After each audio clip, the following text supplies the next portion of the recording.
Alright, so if anybody can hear me, or if you listen back and you can hear me, then that means my headphones are working, which is good.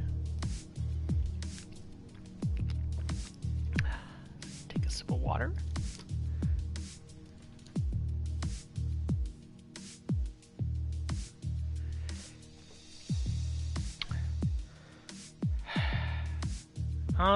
Okay. So hopefully, if everything is working, I can be heard on this end. So, if anyone's listening out there, hello, my name is Sean. I am totally new to this Twitch thing. Just got this pair of headphones today at Best Buy. Cost me $50, I want to say. And this is me playing the F1 2020 My Team Career Mode. So what this is going to be is, well, this stream, or this video, however you want to call it, is just sort of going to be a test stream, mainly just to see if my headphones even work.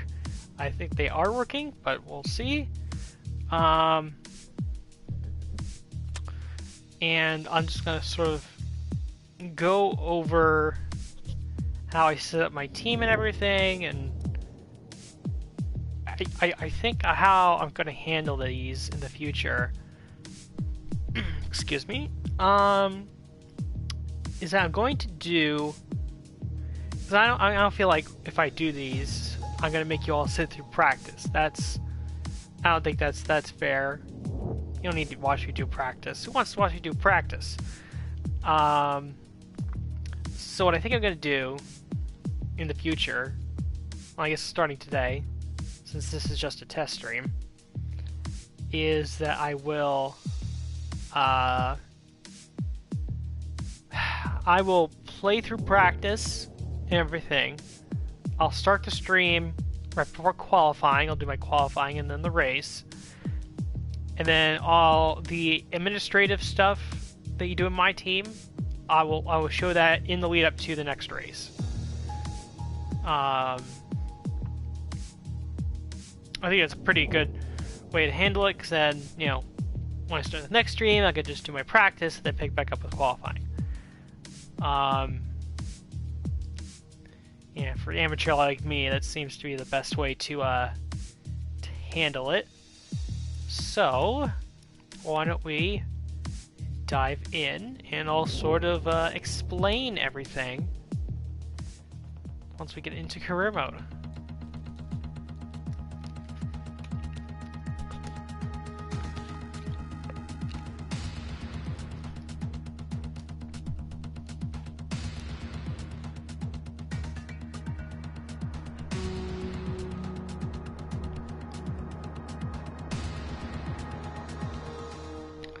Okay, so I guess the first thing I should talk about is the team, obviously. So the team, I obviously, ever since they announced that they were doing this My Team thing, I have been sort of mulling over sort of what my team name is going to be and the engine and everything like that. So, and part of me wanted to sort of base it off of a real team, sort of a returning team, I guess you could say. So, I decided to name my team, where is it? Oh, there it is. Jaguar Racing F1 Team. So, Jaguar Racing was a team that existed in Formula One in the early 2000s. I think from 2000 to 2004, I want to say, is when they were around.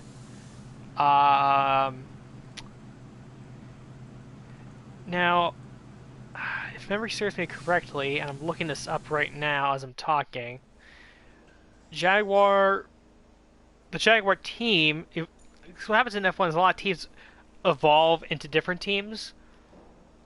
So a lot of the current teams had been evolutions of previous teams.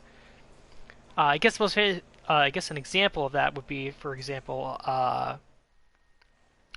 the current Mercedes team was at one point, actually, backtrack a little further. So there's a team in Honda, obviously manufacturer in F1, and they had their own Honda racing team in the mid 2000s, somewhere in that range. And in 2009, they became Braun GP, and they had their famous season where Jenson Button won the world championship. And then the year after that, they became Mercedes, the Mercedes team that we know today. So it's sort of an example of how the team it evolves. These teams evolve from one thing to another throughout history. Not always. There's you have your legacy teams like Williams and McLaren and Ferrari. Have basically been the same thing for decades at this point.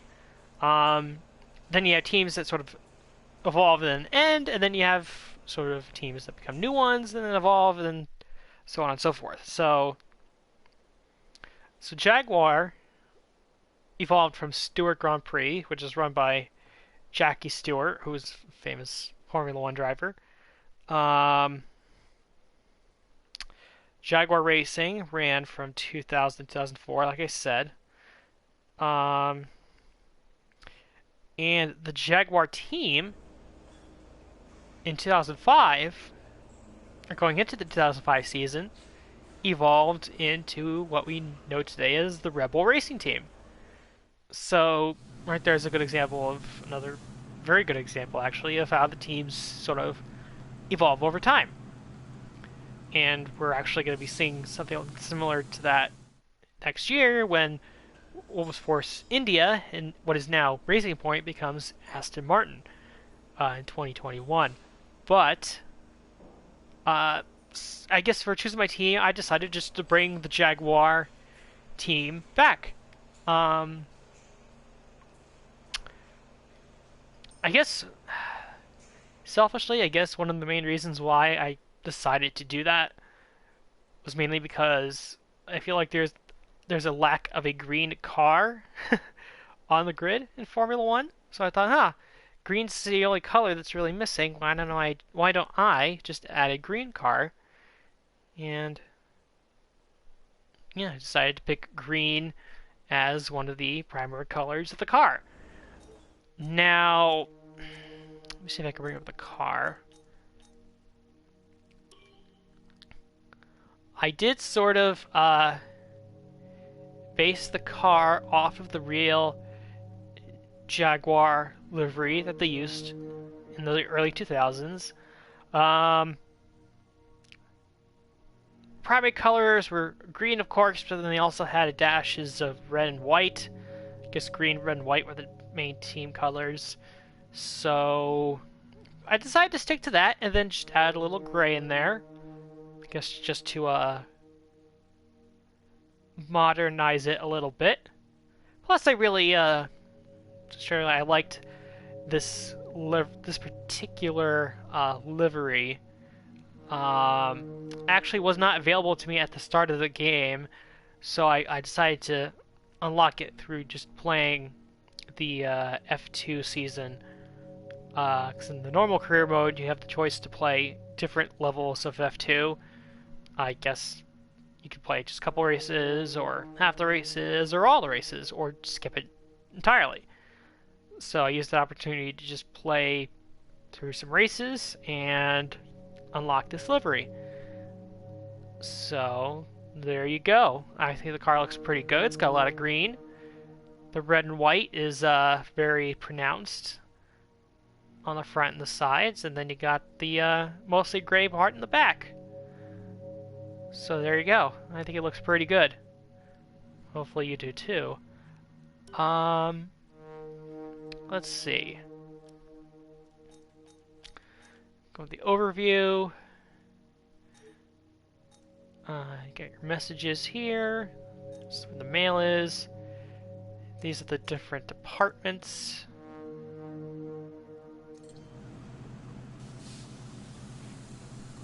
What's really cool about this here is that they have the different departments and you can upgrade them throughout your My Team career mode. Actually, as I say this, let me check something here. Okay, that's good. So we got the aero department here. Got the chassis department. Again, you have the opportunity to, as you go throughout your My Team career mode, to upgrade the facilities. Personnel department. You can see my character in the simulator. I have the engine department, the powertrain department, the durability department, and then marketing.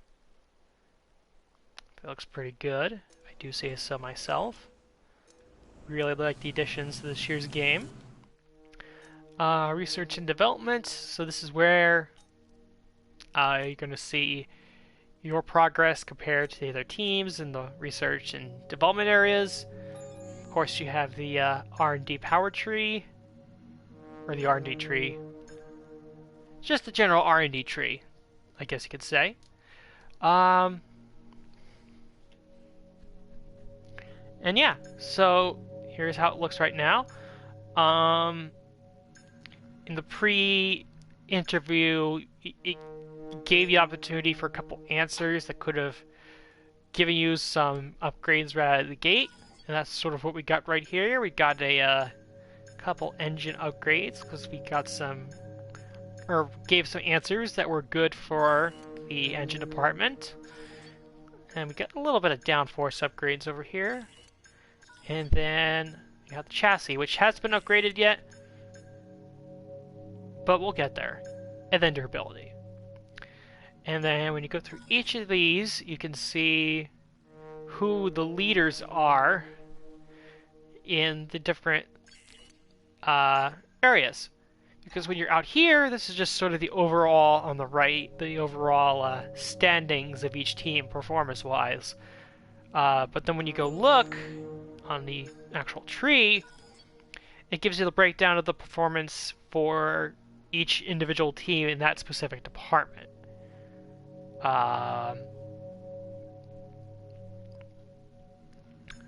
So over here you can see that basically all of the Ferrari cars right at the start have the best engine, followed by the Mercedes, and then the Renault teams, and then the Honda teams. Ooh, excuse me. You have to excuse me. I just had dinner. So apologies if I at any point. Chassis, Red Bull, Mercedes had the best chassis. Aerodynamics, also Red Bull, Mercedes. Now, I guess what I find interesting is that I guess when they were talking about this, it gave you the impression that you were going to be starting as like the lowest team, but I guess through our answers, we've been able to just through the initial interview with Will Buxton and sort of the different tiny little upgrades we got right out of the gate, we were able to jump up from last, and we're not last anymore. We got Haas and Williams right behind us, and I guess the goal is just don't go down from there, just try to go up. Let's see what else. Okay, let's get different engine elements, the gearbox and the tire allocation, the corporate side of things. This is obviously a big part of everything in this year's game. You have the contract period, and I believe this is where you'll see your finance history. It'll eventually turn into like an up and down line graph sort of thing, just showing how you spend your money throughout the season. Finances. It's just a general finance page, I guess. The driver market.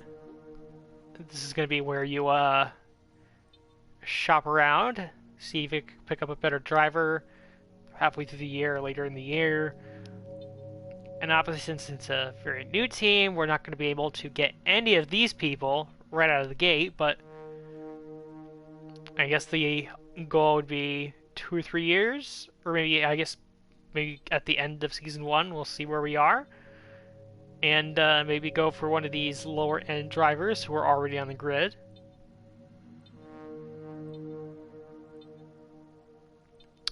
And then you have your F2 drivers all the way throughout here.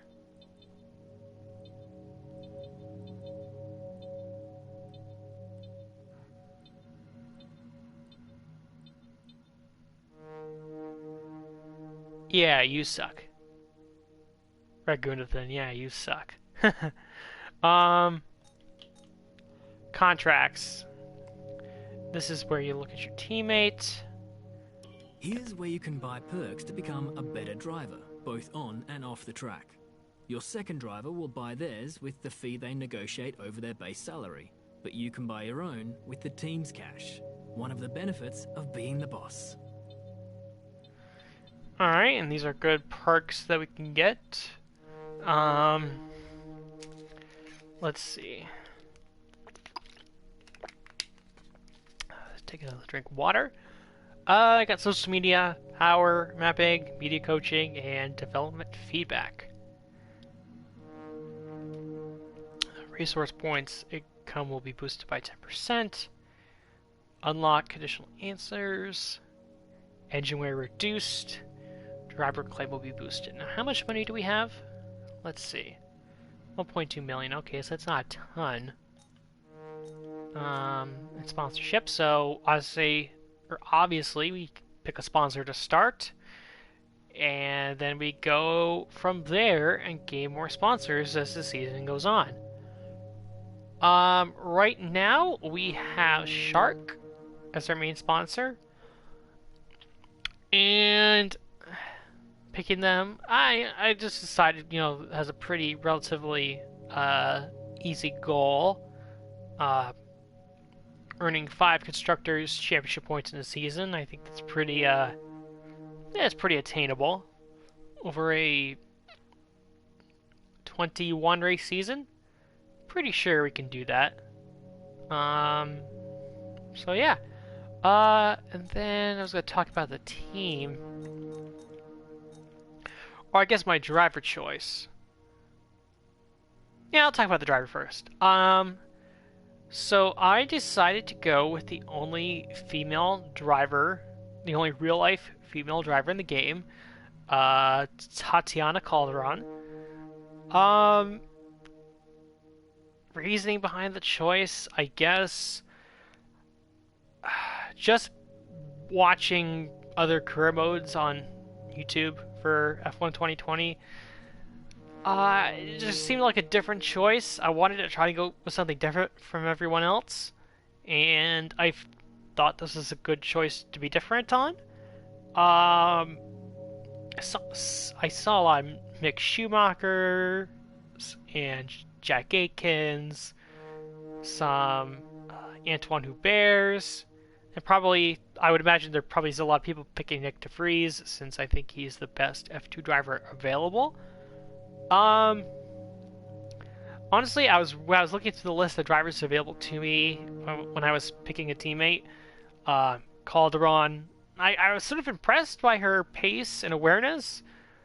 Not the highest out of the choices that were available, but on the higher end, which kind of surprised me a little bit. So I picked her. And something else that I've noticed in other career modes is that it seems like people are sort of neglecting the development of their driver, because you actually, throughout the season, you can like boost the rating and the skills of your driver through various different things in the career mode, I guess.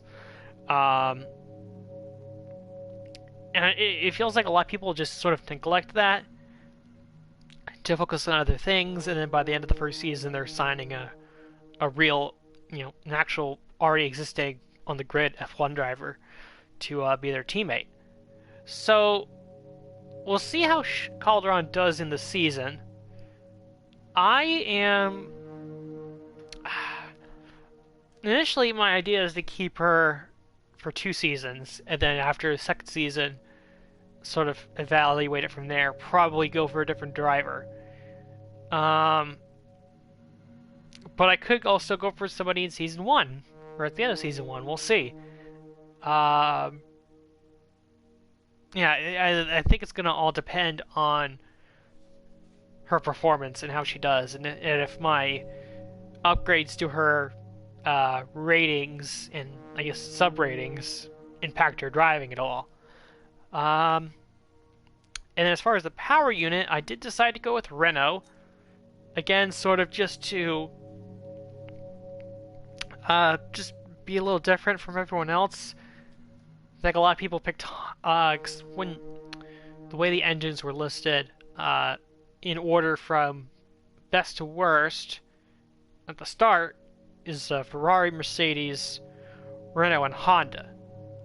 And I feel like most people either go with Mercedes because it's the best one that's not Ferrari, or they go with Honda for the challenge of making the worst engine or taking a team with the worst engine to the top. And again, I just think Renault was a choice that not a lot of people went with. Again, because they're mainly going with Mercedes or Honda, it seems like. So it's just trying to be a little different, I guess. So I think what I'm going to do here is I'm going to... Let's go to R&D. Let's... You have 1,000 resource points. Resource points. Easy for me to say. And we will pick an upgrade. This one costs 500. And speaking of durability, one thing that they did change this year is that in the previous couple games, durability was there, but it didn't really have... I would say it had effect on your performance because your components wore less as you further improved your durability, but it wasn't something that was really measured in the sense of where you look at like aerodynamics and all the other ones, you have a measurement of like who's the best and who's the worst. That was something that was never really shown, and when they did R&D resets, it didn't really impact you as much. So it's sort of glad to see that they've changed that this year, where it actually has like a chart where you can see who has the best and worst durability. I also feel like this is an area that people neglect when doing their upgrades. It's great to upgrade, everything on the car, but if you go through it or it falls apart, well, maybe not falls apart, but if it wears quickly, then what's the point of it? You're going to be taking grid penalties, and if you're battling in the points, it's not going to be necessarily a good thing. So, yeah, so I think what I'm going to do is I am going to get, right out of the gate, I'm going to get a durability upgrade and develop that. It will come in for Bahrain.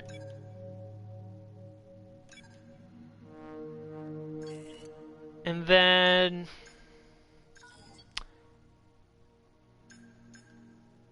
Well, I was going to get an engine upgrade, but... You have 575, I have 500. So, I guess the next best thing is just to go to the chassis department. Just because I haven't started there yet. There's no upgrades on the car there yet. So, I think I'll go for the central under tray. Standard development. This looks like it will be done in time for the Australian Grand Prix, so that'll be good. We'll see how that comes about. And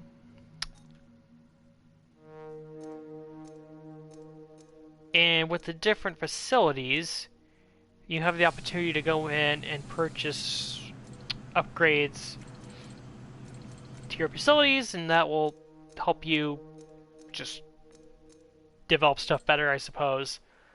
Let's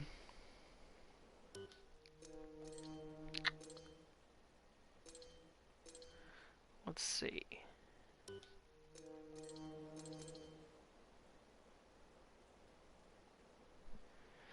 I think I'm going to hold off on this stuff now. I could have gotten something on personnel. I'm going to hold off on that just because the thing I would get would be $1 million, and I have $1 million or 1.2 million, so...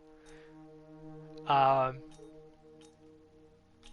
one thing you want to do is or one thing that you will have to do, is fill your calendar with different events, like boost stuff with your departments and your second driver and your cash flow and all that sort of stuff. I guess the most annoying thing about at least this first one is that, as you can see, they're all based by days, and this first period, actually the second period between the car reveal sort of messes everything up, because you could easily fit a 5-day thing in here, no problem. But the first sort of section, the first week or so, you have 1, 2, 3, 4, 5, 6, 7, 8, 9. And I feel like it could use one more day, so you can do, if you wanted to do 3 5s with 2 here and the 1 after the car reveal, you can. And if you do a 7, you can do that, but you waste 2 days of things you could be doing. So I'm gonna start. I think the one that sticks out to me the most out of these, I don't want to do these two because that declines the morale in some of the departments, and I really don't want to do that at this point, especially before the first race. Preseason advertisement campaign is going to cost us a little cash, even though it would give us a claim. This one will also reduce cash a little bit. So I think the best option for me in this first part is probably the merchandise. Just because that gives us money. Gives us $500,000. And since we're on sort of a tight budget to start out, I think that's probably a good idea. So we'll do that there. And then right after the car reveal, we are going to do the driver training camp. Now this is for our second driver. So this will be for Calderon. And again, just right out of the gate, just trying to boost the stats of the second driver. Like I said, I feel like some people sort of ignore that aspect of or at least from the career modes I've seen, have sort of ignored that part of it in favor of sponsorship and development, which isn't necessarily a bad idea, but you also gotta give some love to your driver. So we will go with the driver training camp right before Australia.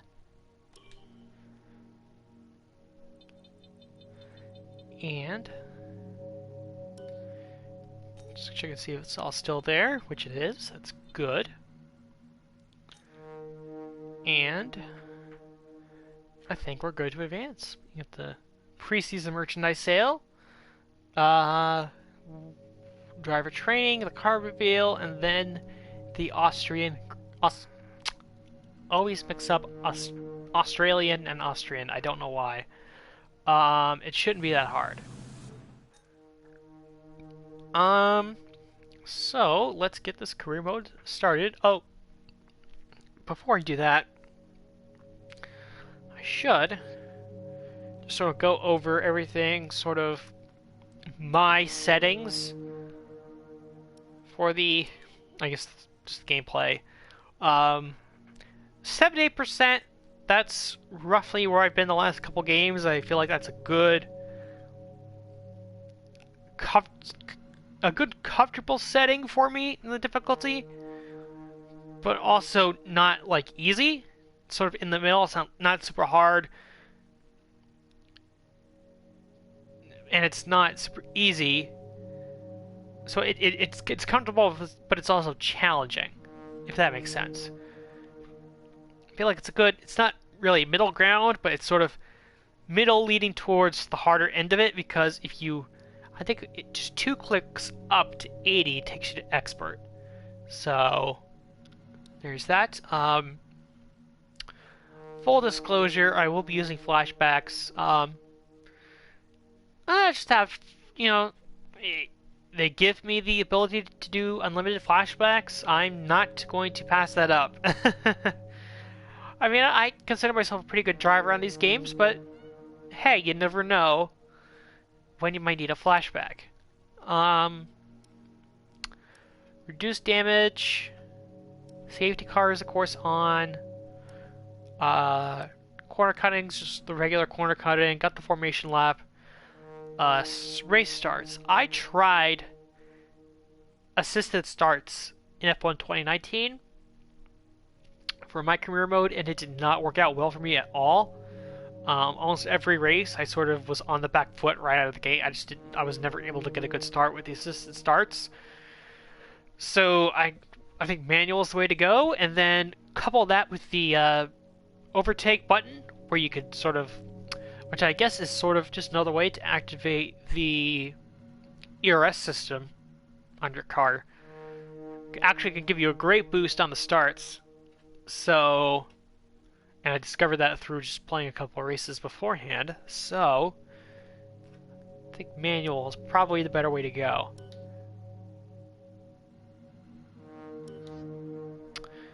And so, with that out of the way, so what I'm going to do is I'm going to advance all the way to the start of the weekend. I'm going to stop the stream once I get to Austria. There I go again. Australia. And, from there, I'll do my practice. And then we will get started. After practice, we'll get started, because we'll do practice and I'll come back for qualifying. So,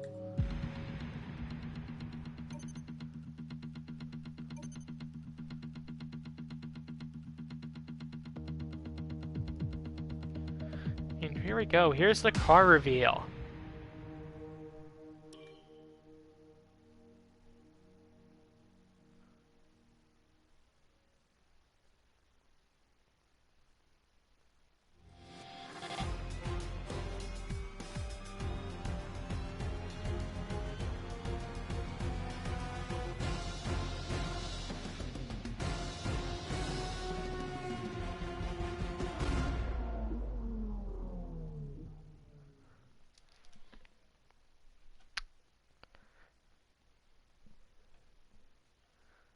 Looks pretty good. I think it turned out good.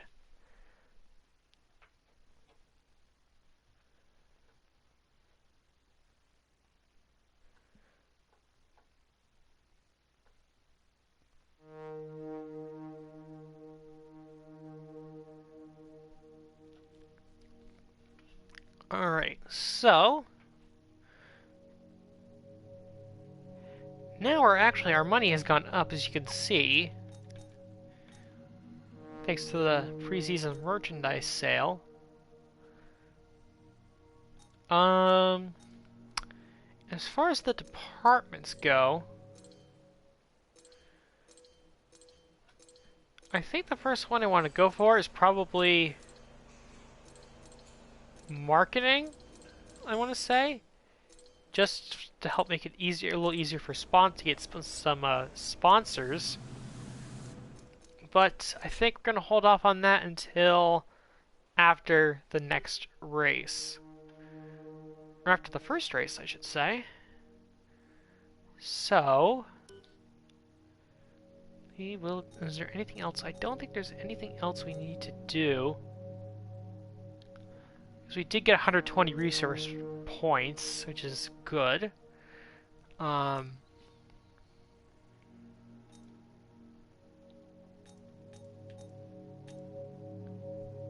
See, finances are already up. That's good.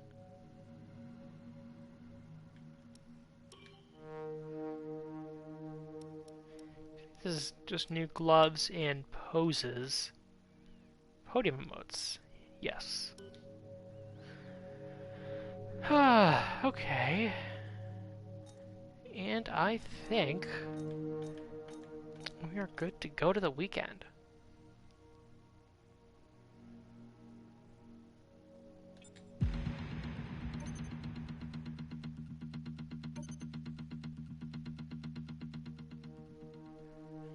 The upgrade came in, so that's good. It's very, very good for us. Small upgrade, but it's an upgrade. And this early point, we'll take it. I actually got 490 resource points.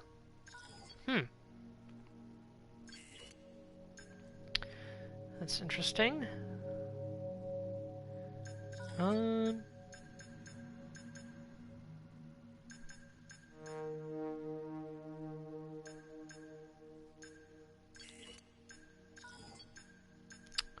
Just looking through some stuff. And yeah, so we're gonna go to Austria. I'm gonna turn off the stream now. I'm gonna do another one a little later when it's time for qualifying. So yeah, hopefully this first stream went well with the headset. And hopefully you guys were able to, if anybody listens to this, hopefully you were able to hear me. So thank you very much, and I will see you in a little bit. Broadcast settings, stop broadcasting.